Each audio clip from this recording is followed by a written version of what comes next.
ஒரு வித்தியாசமான கோயிலை பற்றி பார்ப்போமா? அந்த கோயில் பெயர் எலிகள் கோயில். வித்தியாசமாக இருக்கிறதல்லவா? வாருங்கள், அந்த கோயில் பற்றி அதன் வரலாறு பார்ப்போம்.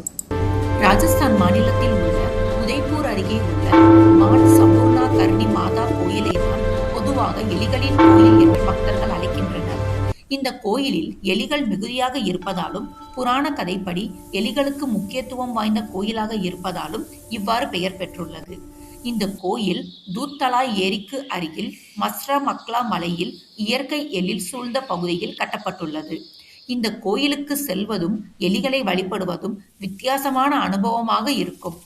துர்கா தேவியின் மறு ஆதாரமாக நம்பப்படும் கர்ணி மாதா ஜோத்பூர் மாவட்டத்தில் உள்ள சுவாப் கிராமத்தில் 1387ஆம் ஆண்டு சரண் ராஜ்புத் குடும்பத்தில் 7வது மகளாக பிறந்தார். அவருக்கு ரிதுபாய் என்று முதலில் பெயர் சூட்டப்பட்டது. பருவம் அடைந்ததும் அண்டை கிராமமான சாதிகாவை சேர்ந்த டிபோஜி சரண் என்பவருக்கு மணமுடித்து வைத்தனர். அவர்களது மணவாழ்க்கை சிறப்பாக இல்லை.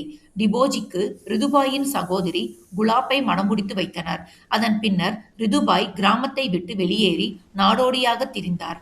இறுதியாக அவர் மஸ்ரா மக்லா மலையில் தங்கினார். பின்னர் லக்ஷ்மண் என்ற வளர்ப்பு மகனை வளர்த்தாள். ஒருமுறை கபில் சரோவர் ஏரியில் லக்ஷ்மண் தண்ணீர் குடிக்கும் போது அதில் தவறி விழுந்து இறந்து போனான்.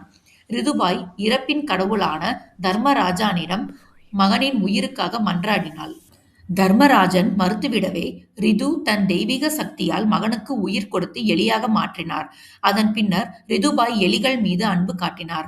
அங்கு எலிகளும் ஏராளமாக குவியத் தொடங்கின. அதன் பின்னர் அவர் கர்ணி மாதாவாக மக்களால் வழிபடப்பட்டார். இங்குள்ள எலிகள் கர்ணி மாதாவின் பக்தர்களின் மறுபிறவிகள் என்று நம்பப்படுகிறது. இந்த எலிகளை கோவில் வளாகத்திற்குள் சந்திப்பதை நல்ல அதிர்ஷ்டமாகவும் பக்தர்கள் கருதுகின்றனர். கோவிலின் பூசாரிகள் எலிகளின் எண்ணிக்கையை முறையாக கவனித்து உணவளித்து பாதுகாக்கிறார்கள். இந்த எலி கூட்டத்தில் ஒரு வெள்ளை எலி கண்ணில் படுவது அதிர்ஷ்டகரமானது. வெள்ளை எலியை கண்டால் அது புனிதமாகவும் அதிர்ஷ்டமாகவும் கருதப்படுகிறது. இந்த வித்தியாசமான கோவிலுக்கு நீங்கள் செல்ல விமான வழியில் உதய்பூர் வரை செல்லலாம். ரயிலும் பேருந்து மூலமாகவும் உதய்பூர் நகரை அடையலாம்.